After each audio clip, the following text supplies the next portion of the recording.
Skylight has been exceptionally daring today. She managed to unplug everything in one fell swoop. PC, PS3, lamps, all of it.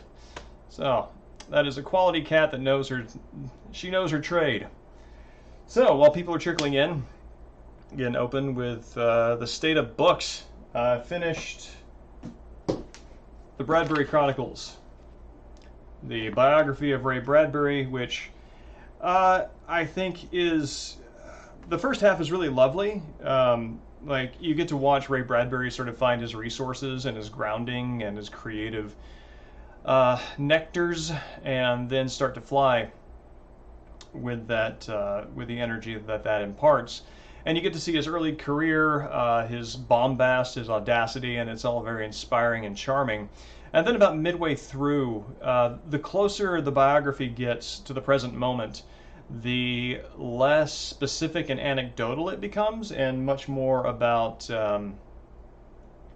Bradbury's collaborations and the events of his publishing career, which are less interesting. And I suspect that has a lot to do with the fact that the people who the earlier parts of any person's life pertain to are more likely to be dead and less impacted by any kind of revelations or any possible negative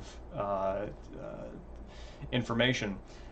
So it does raise a question of how accurate and true biography can be the closer it is to somebody who's alive. And also, as is the case, I think how accurate and revealing a biography can be written by somebody who has a great deal of affection for the subject. You know, Sam Weller, the author, clearly loves Ray Bradbury, as we all do.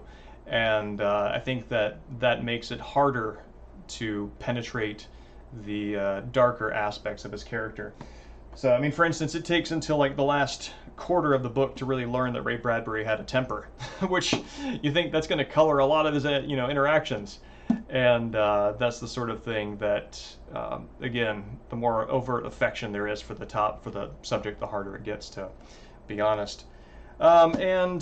Second, continuing on with Prince of Tides, Pat Conroy. This is an exquisite book. It is lovely. I recommend it. It's I want to say less redneck Faulkner. It was just funny to call Faulkner redneck, but he's a much harder kind of Southern than Conroy is. But yeah, so that's our opening, and we're gonna jump into Silent Hill Downpour. 1 second, let me switch this TV.